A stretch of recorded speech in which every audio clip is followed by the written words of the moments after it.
Welcome to this week's episode of the Jewish Diaspora Report. On this week's episode, they have finally globalized the Intifada. Let's get started.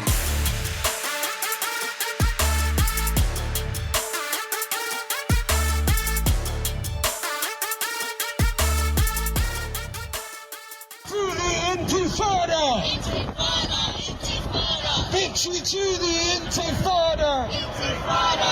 Intifada! These sounds are far too familiar these days. Many of you have probably heard them all over social media, all over the internet, and the reality is all over the world.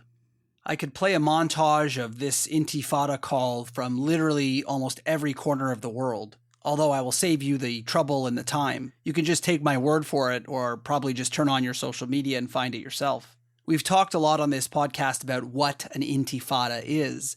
The idea of this armed resistance dating back to the 1980s and the 2000s of essentially Palestinian suicide bombers killing Jews all over Israel, blowing themselves up on buses, blowing themselves up in pizza shops, killing as many Jews as they can. People today try and pretend, especially on these encampments, that that's not what it means, but that's exactly what it means. It's actually pretty chilling. I didn't really think about this until today when I was sitting down to prepare for this episode.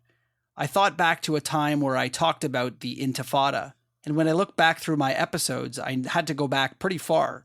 So for those of you who have not been with me for a while now, you may not have heard the episode on globalizing the Intifada. The episode dates back to June 2022, almost 2 full years ago, that I had done an episode about the Globalized Intifada movement. If you haven't heard that episode, it's episode 26. You can go back and listen to it later. As a quick overview of that episode, this episode was done because there was a little mini conflict between Hamas and Israel at the time, and we saw a bunch of people in America claiming to be Palestinian Arab Americans literally driving around cities in America looking for people to harm that were Jewish.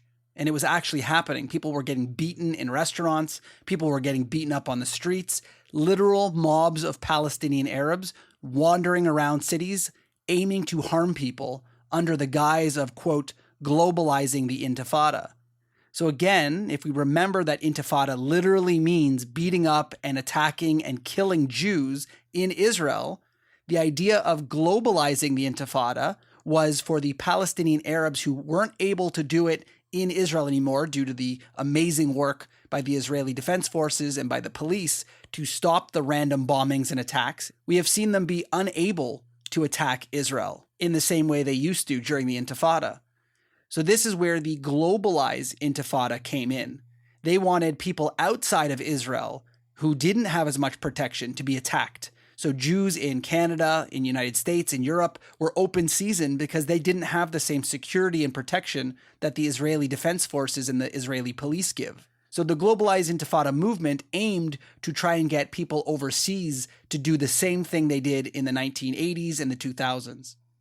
And incredibly, it kind of worked at the time. People were actually being beaten up in the streets.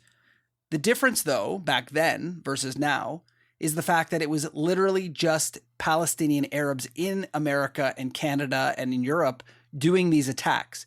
They were more than happy to beat up and hurt Jews in the streets. They have already succumbed to the propaganda of Hamas and aiming to harm as many Jews as possible. So this really wasn't as much of a surprise, as disgusting as it was, and we talked about it in that episode, that the world didn't really care that there was a group of people literally calling to attack Jews around the world, and nobody really said much about it. So in this way, they did technically globalize the Intifada, because they were able to get people in America to do what they were doing during the Intifada in Israel. But there's a little bit of a change here. Back then, it was Palestinian Arabs. Now, we see the actual globalizing of the Intifada. And what I mean by that is the fact that now we're seeing non-Palestinian Arabs doing that exact same thing. It is official that the Intifada has been globalized. In every corner of the world now, we are seeing people literally calling for Intifada, none of which, or most of which, are not Palestinian Arabs. These are, for the lack of a better word, regular white people from Australia to America to Canada to the UK, we see people calling for intifada and acting on it. This is something that when the Globalized Intifada movement started, probably never would have imagined that they'd ever be able to do. They have officially turned every country in the world, almost, against their Jewish populations. Exactly what the Intifada did in Israel. The craziest thing to me, and I hate to bring up race and gender and all this other crazy stuff that really doesn't matter for people being racist, but to see people in the streets calling for intifada who are the whitest, most privileged people that have no idea what an intifada is or what the Palestinian Arab struggle supposedly is. They know nothing. And you know what? I could even accept the fact that they're like in the back holding some signs. Let's be supporters and let's be allies. That, unfortunately, as disgusting as it is, I can kind of accept that. But we are seeing people who are not from the region with the megaphones calling for the intifada and screaming for the one solution, intifada revolution. It's just mind-blowing. I don't understand how this happened and how we got here. In the last 6 months, we have seen it go from typically the Palestinian Arab and the Muslim and the Arab population as a whole coming together to protest, to harass, to scream out their chants of death to Jews. That's how this all started, which I hate to say, as disgusting as it is, kind of makes some sense. We get it. We understand that you hate our people. It's an unfortunate situation where many people are brainwashed from childhood, and that's kind of in the culture.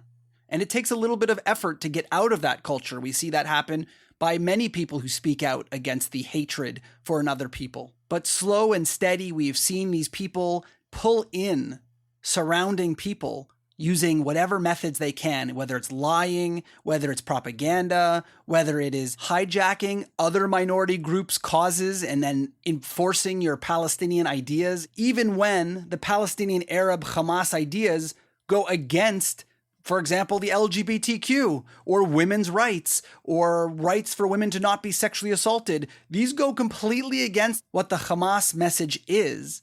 And yet they're somehow joining this group of radicals. It literally makes no sense.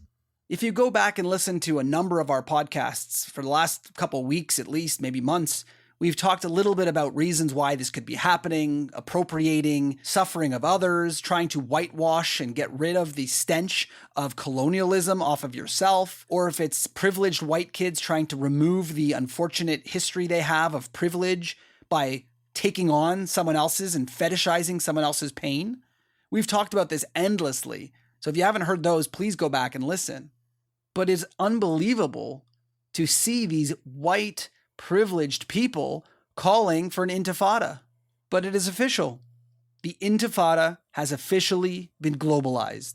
The propaganda machine started by Hamas and the Palestinian Authority many, many years ago in the 1980s with their intifada, the 2000s with their intifada, and then the Globalize the Intifada movement, along with BDS and the UN and all these other corrupt groups that are literally covering for terrorist organizations. We have seen them all work together in addition to buying higher education and employing radical teachers who apparently on October 8th are calling for more death and destruction to Jews, and they were happy to see Jews murdered and raped. This is what school has become.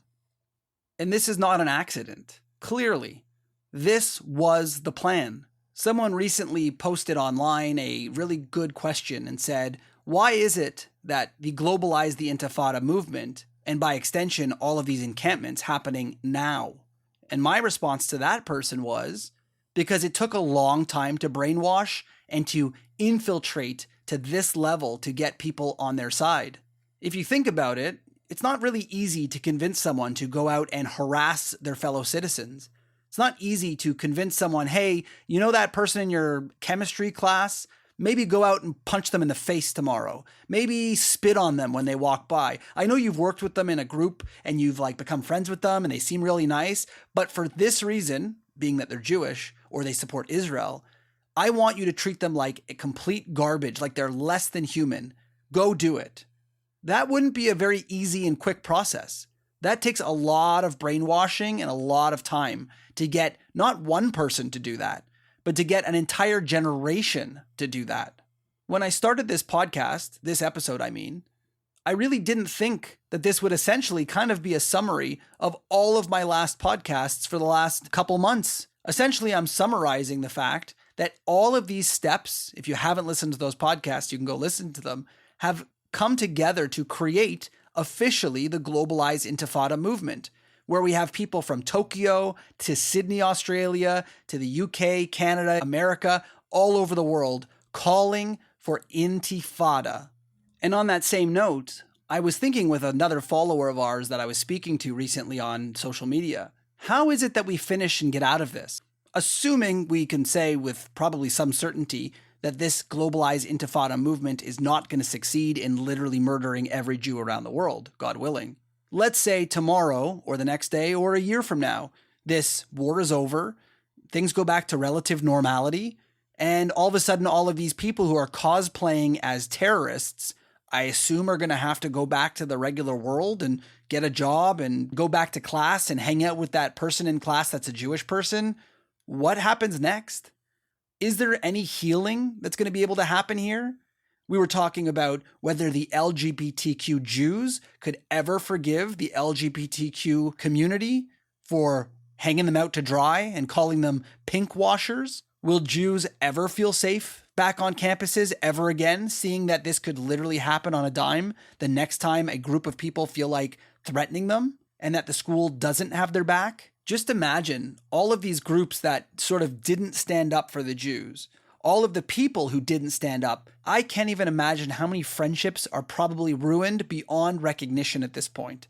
People who are pro-Palestine, who are anti-Israel, anti-Jew, anti-Semitic, posting all over their social media. I would love to get some data from social media right now to see how many people are unfollowing others based on literally just this issue. Things have been broken beyond, honestly, possibly repair at this point. I cannot imagine how a Jewish community is expected to go back to normalcy after all of this. How someone who's literally had months and months of cosplaying as a terrorist, getting to live out their wildest fantasies of anti-Semitism, is supposed to go back into the real world, go get a job. What if your coworker is Jewish? What if your boss is Jewish? What are you going to do? You can't spit on them anymore. Are you going to refuse to work for a Jew because they believe in the state of Israel? What happens to those Jews who came out against Israel and pro-Palestine and were speaking out against all other Jews in this encampment? What happens to them? Are they going to be welcomed back into the Jewish community? Are they going to be ostracized? Do they even want to be part of the Jewish community? Many of us grew up for most of our lives, if not all of our lives, hearing the term two-state solution in regards to the Israel-Palestine situation. There was always this hope and prayer that one day someone will come up with some magic two-state solution that both sides will agree to. But unfortunately, that hasn't been the case. And I wonder now, what happens post-October 7th and post-Globalized Intifada? Can anybody really expect a two-state solution with the world the way it is? There is no way anybody in the world who is clearly anti-Israel right now could ever accept a two-state solution. The Jewish people can't trust any of the honest brokers when it comes to a two-state solution because we've seen nobody has our back. The UN is trying to pass rules to allow that the Palestinian state can just become a thing, even though it really isn't, and it doesn't have that power.